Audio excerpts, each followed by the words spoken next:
Tushar's question is about buying the course shown in the store section, both of them. Tushar, I'm not sure which courses you're referring to. Vivan, which would these courses be? Awesome.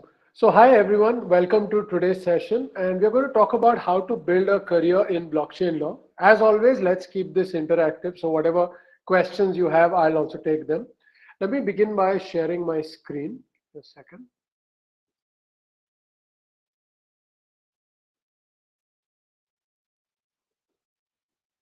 I hope my screen is visible to all of you. It should say blockchain law against a light purple background. Awesome. So the first thing that I want to tell you is that when we use the term blockchain law, what do we really mean? Because a lot of people feel that blockchain is a technology. How can a technology be regulated?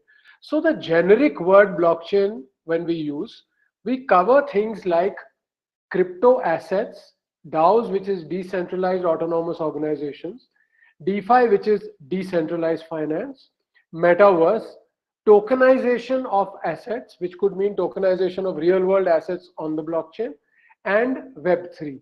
So all of these concepts come under the ambit of the word blockchain law. Hope that part is clear to everyone. Now let's try to go a little deeper into it. So let me first begin with what are the kind of career opportunities that are there.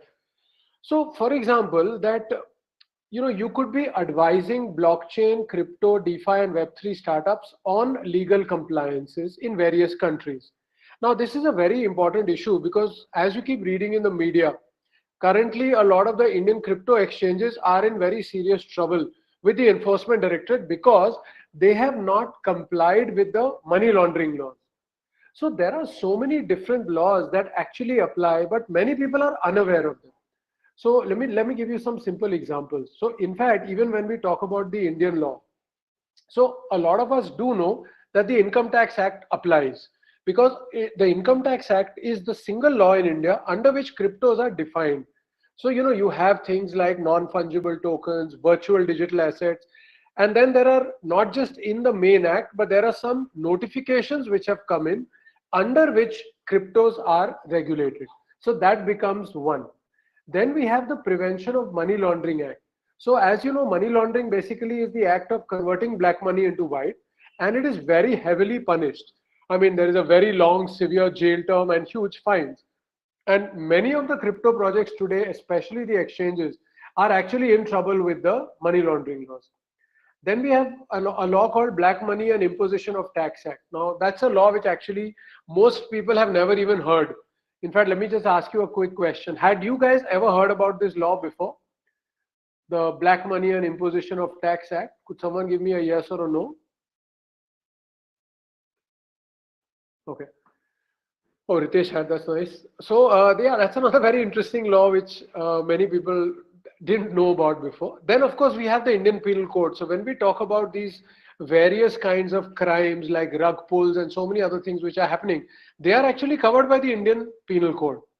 Then we have the Information Technology Act, which again covers certain kinds of crimes as well as certain kinds of legal issues are covered under that. Did you guys know about the Benami Property Transactions Act? Or that's another one that many people have actually not heard of.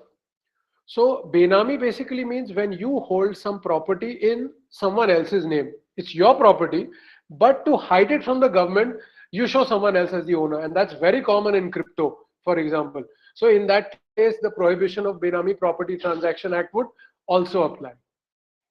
And then of course, it is important for us to know the Supreme Court judgment. This was the crypto ban judgment. Although I'll be very honest with you, that's a misconception. Crypto was never banned in India. It was that the Reserve Bank of India gave a direction to the banks saying that you are not allowed to give banking services to crypto exchanges.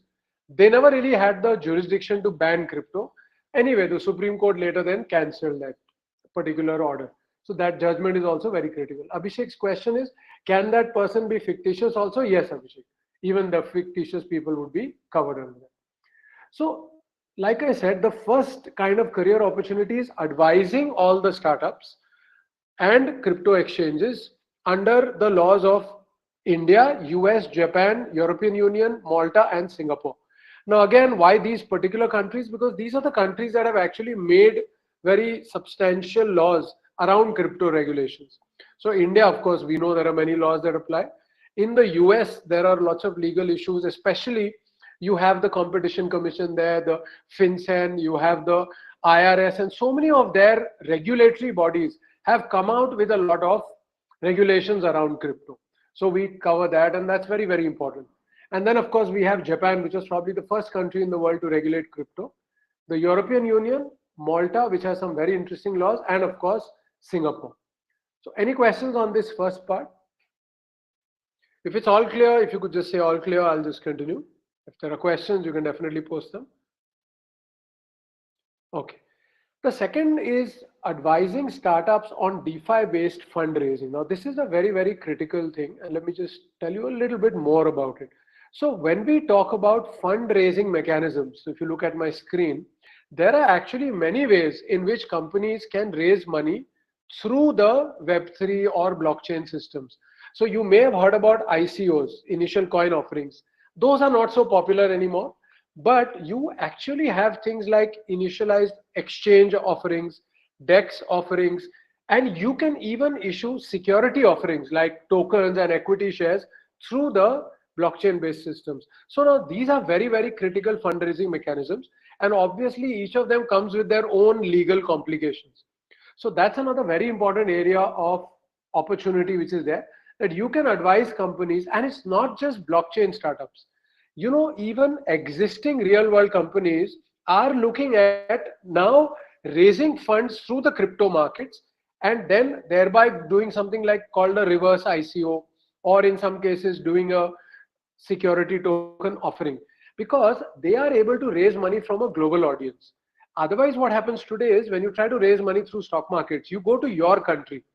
But if you want to raise money through a global audience, then DeFi-based fundraising is probably the only way in the world today. Any questions on that? All clear? Jatin's question is, can you explain STO a little more? Yeah, sure. So STO is called a security token offering. So what happens in that is the equity shares of your startup will be actually created as blockchain assets, and people who buy those equity shares will be deemed to have ownership of the startup or the company. Today, when you buy something like a Bitcoin, you don't really get ownership of anything. You don't own the platform. You just happen to own some assets. In Bitcoin's case, in Ethereum's case, you don't get ownership. But in an STO, you actually get ownership of equity of a startup or a company. Ritesh's question is, how feasible is raising money through crypto considering the huge volatility and uncertainty? That's a good question. So again, if you are raising an equity issue, then everybody knows that your prices are not going to be that volatile. When we talk about volatility in crypto, we are talking about typical crypto assets which are not backed by anything. Take an example of stable coins like USDT. Because they are backed with the US dollar, their price doesn't fluctuate much. In fact, it hardly fluctuates because it is actually backed by an asset. So similarly, if you're issuing your security tokens, they will not be volatile because they are backed by ownership and equity of a startup or a company. Similarly, you know, in India, the government has made some exemptions that certain kinds of cryptos don't come under the VDA definition and 30% tax. And one of the examples is if it is an NFT backed by a real world tangible asset, could be gold, silver, agricultural commodities, those will not fluctuate like other cryptos. Like today, you even have some companies which have issued gold backed cryptos or NFTs and actually backed by physical gold. The price fluctuates as per the price of gold, not as per crypto. So Ritesh, I hope that answers your question. Jatin's question is, so there are equity recorded on the blockchain, or are they typically given like company shares? Jatin, that's a good question. So I'd like to give an example. There is a state in the US called Wyoming. They have made a special law under which they have said that if you are a Wyoming based company, you can issue your shares directly on the blockchain. So there is a legal recognition, and there the shares need not be given in any other form. Directly issuing them on a blockchain also gives it the full protection of the law. So I hope, Jatin, that answers your question. Vivan's question is, so existing shareholders would get converted to tokens. Is that okay? So yeah, you're talking about Gari token. Okay. So Vivan, what happens is, uh, that's if you, let's say now you are already a company which has issued shares. So in that scenario, you will issue all your shares on the blockchain, and then your existing shareholders will also be given tokens. And in this case, your token is an equity token. But I would strongly recommend that if you are going to go down that path, then ideally you should incorporate in a state like Wyoming in the US, because they have a very specific law around this. So that would give you a lot of legal protection. So I would strongly recommend you do that. To the best of my knowledge, Gari, I'm not sure how to pronounce it. I don't think they've gone that route. Uh, Prakash says, is it okay taking salary in USDT? Yes, it is, but then you will be taxed flat 30%. It will come under a virtual digital asset, not the stable coin itself, because that now is not clear yet. And I'll tell you why. Because the clarification which the government has made says that if an NFT is backed by a tangible asset, then it is not going to be taxed at that flat 30%. Now, does fiat currency come under that definition of tangible? There is no clarification. So I would say you may get into trouble. So as of today, I'll go with a conservative opinion that if you're taking salary in a US dollar backed stable coin, you would still be liable to pay 30% flat tax. Um, Vivan says, so existing companies would have to be flipped. Yes, in a way. So there are two ways of this flipping. One is an STO, or the other is what we call as a reverse ICO. So yes, you would have to do that kind of a flip. But the benefit is huge, because you now can approach millions of people who around the world are part of the crypto market. So the ability to raise funds from these people becomes easier. Ritesh's question is, can you throw some light on the decentralization problem that many people are raising? So Ritesh, that's a good question, and I think it is mainly because people are a little confused about what decentralization means. I'll give you an example. The world's first crypto is Bitcoin, and everybody says it is highly decentralized, but they're wrong.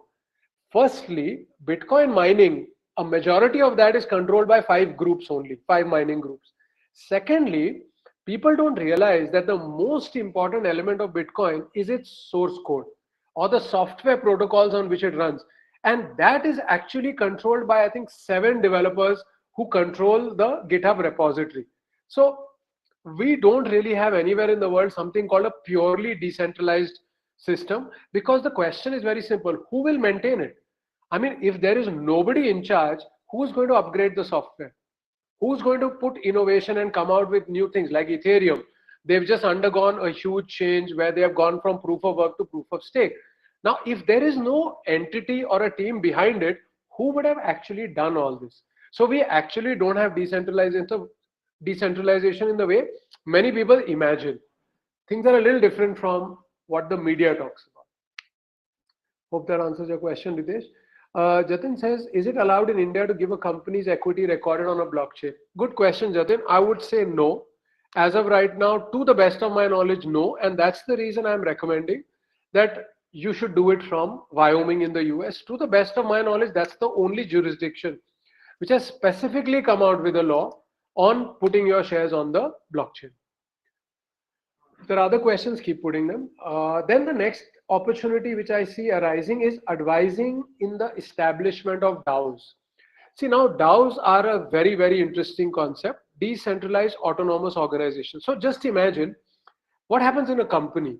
So in a company, you have shareholders, and then they vote and they appoint directors, and those directors do business for the company, and at the end of the year, again, they reappoint directors.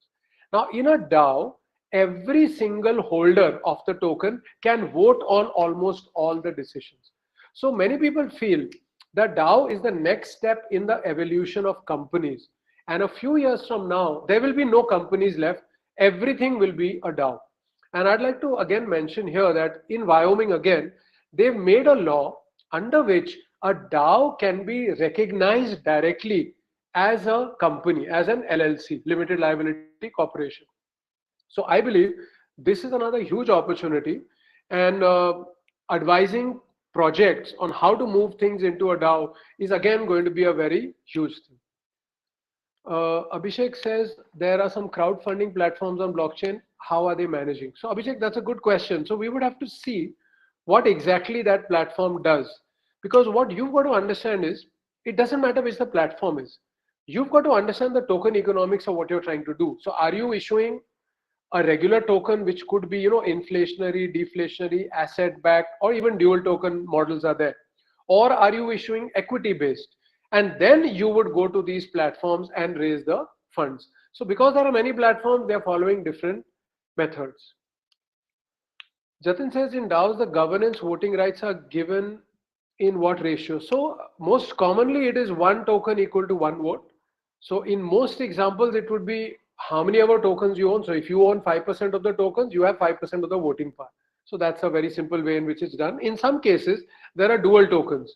So one kind of token would represent governance rights, and another token would be, say, a liquidity token. So in that case, everyone doesn't have both, and only the governance token is the one who gets the votes. So those are some of the models that are available. Bhanu's question is, Government of India has built a registration on blockchain, land registration. Why not? There is a career there. So definitely, I mean, in fact, on this page itself, I'm just sharing the link with you. Give me a second. This is the course page which I'm referring to. Now here, I've actually given links to this.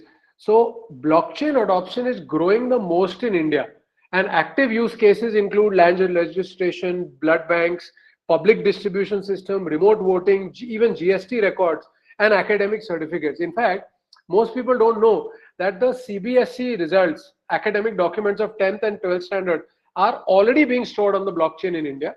And I've given two links here. One is to the blockchain.gov.in site. So the government of India has put a dedicated site. I'll just show it to you. This one. I hope you guys are able to see the site. Can you just give me a quick yes if you can see this site? It should have the government of India logo here. Awesome. So there is a dedicated site called blockchain.gov.in. I want you guys to have a look at it later. I'm putting the URL here. Give me a second. So here the government has actually mentioned, which are the projects which they are actually taking live. And here you can see there is certificate chain, document chain, property chain, and logistics chain. And India is probably one of the only countries in the world where the government regularly comes up with a national strategy on blockchain. So here you can see this is a government document. I'm again sharing the links with you. And they have made a list of more than 40 use cases of blockchain that the government is actually looking at.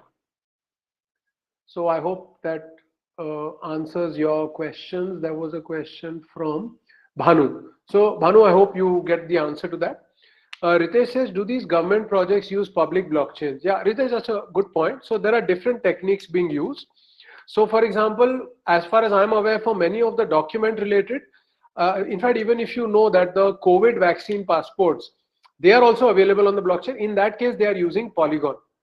So the choice is open to the government. They could use public blockchains, or they could take the software of these public blockchains and create private or permission blockchains out of it. So depending upon use cases, they could be using various methods. Like I'm sure when voting goes online, it will not use a public blockchain because voting in an election is a very, very sensitive issue. So depending upon the use case, it could be different. Hope that answers your question, Ritesh. Then another very good opportunity is handling compliance for crypto exchanges. Of course, crypto exchanges are not just in India, they're all over the world. And huge number of crypto exchanges are there. So that's another career opportunity. Then you could be advising on crypto related tax laws. And finally, if you are a lawyer, you could also be prosecuting and defending crypto crimes. Now that is something only lawyers will be able to do, because non-lawyers will not be able to go to a court of law to represent a client. So these are some of the opportunities that are available. Now, what I want to show you also is that what are the kind of jobs and how do we find them? So for example, I'm just sharing a couple of links with you guys. So the first one is for the legal jobs in Web3. So there's a very interesting site called web3.career. I'll tell you the names of some more sites very soon. So they've got about 526 jobs listed, and there's a whole bunch of them around legal counsel, legal manager. Now, what I want you to understand, and then there's also compliance jobs. So when you look at it, please remember both areas are open for you, legal and compliance. Now, in this, what I want you to remember is don't just look for the job in your own country, look for remote opportunities.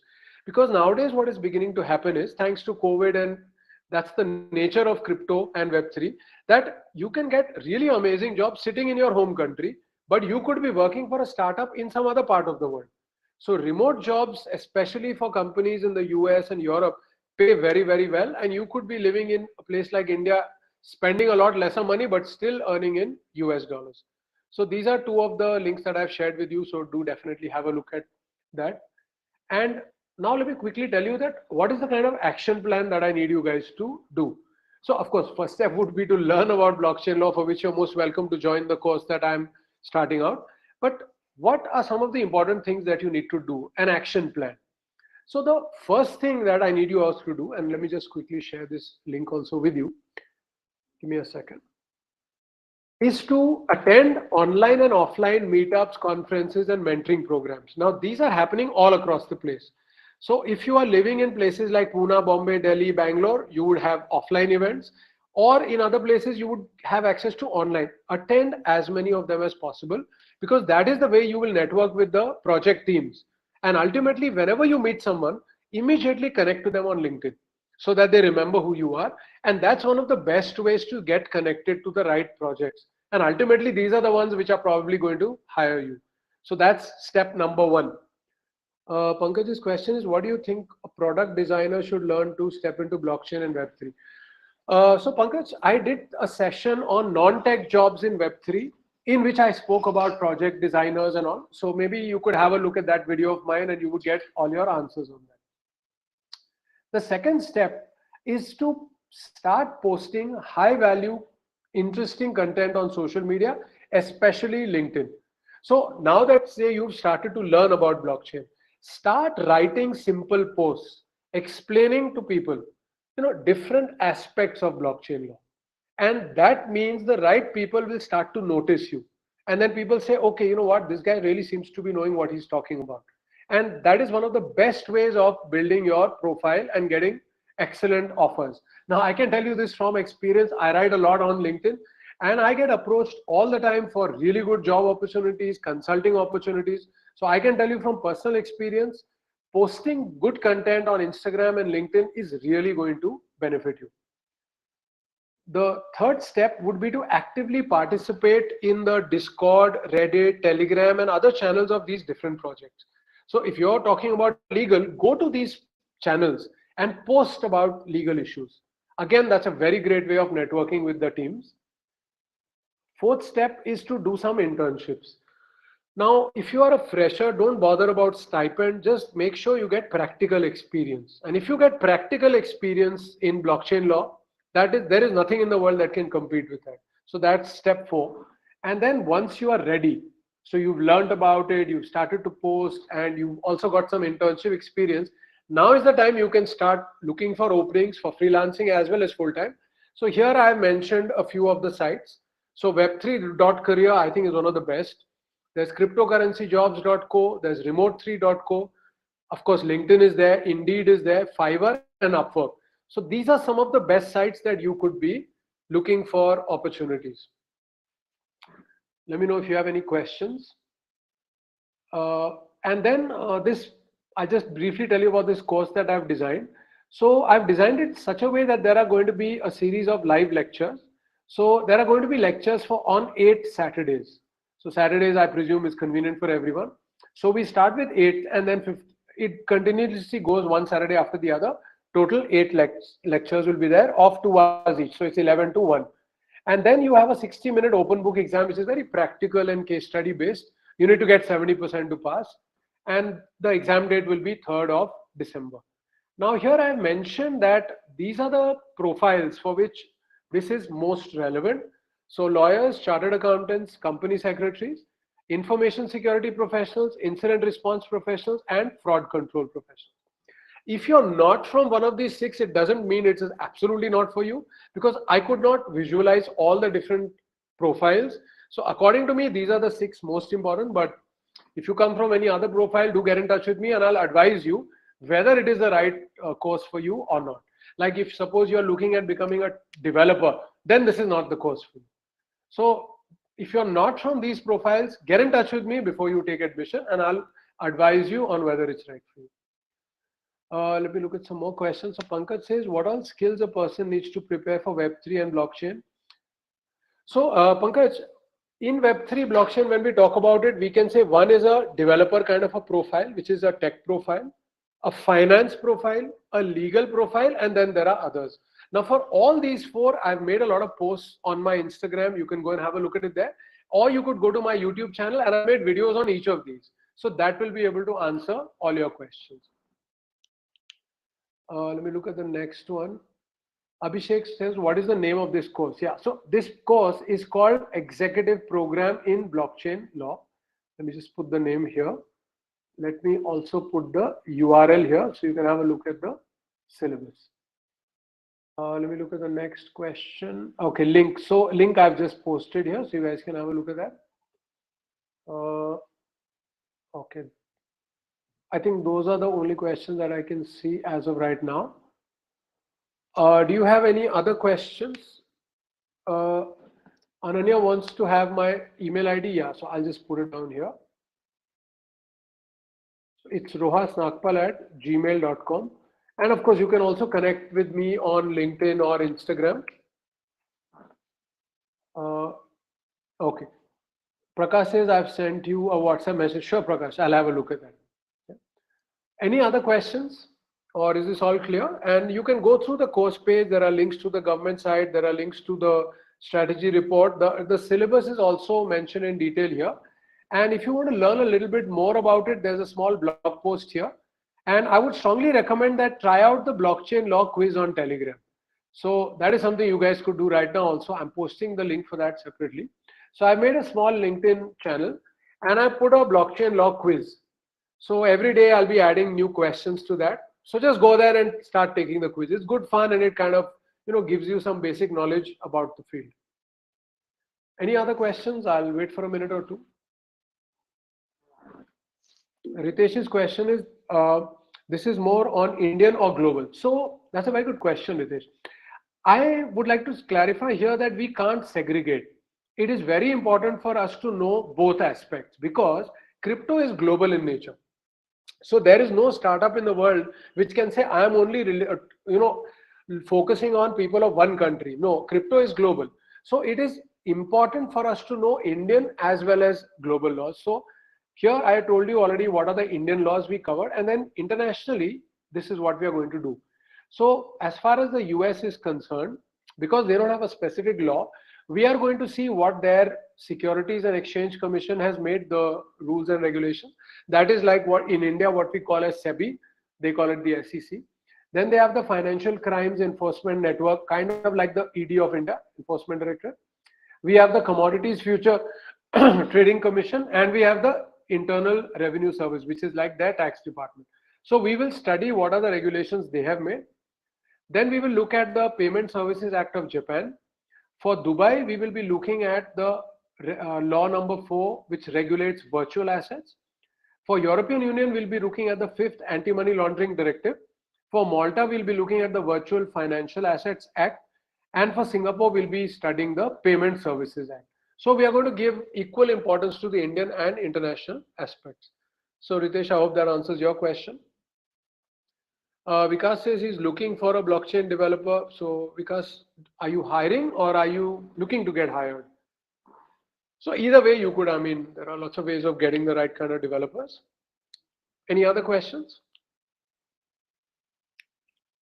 I'll again wait for a few minutes. If you guys have questions, post them. Otherwise, later also feel free to connect with me on social media and I'll be able to answer your questions. Okay, so great. It was nice speaking to all of you and bye-bye, and I'll see you during the next session. Next week, I'm doing another session. Okay, wait, there is a question. I'll answer that. Next week, I'm also doing a session on building career opportunities in token economics. So if you are interested more in the financial aspects of crypto, then token economics is a good option and you can attend my session. It'll be the same time next week on the same platform, Creator.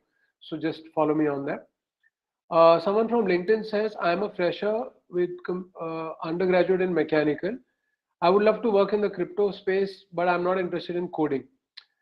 So in that scenario, what I would recommend is look at the non-tech jobs which are available. I've made a specific video on this, I think it was last week. So go to my YouTube channel and have a look at it. So there are good opportunities for you in non-tech fields also. Vikas says looking to learn, that's awesome. Any other questions? Vivan has posted a link here. I think that's for my session, which is next week. So I would love to see you guys on that. Okay. So nice speaking to all of you. See you. Bye-bye.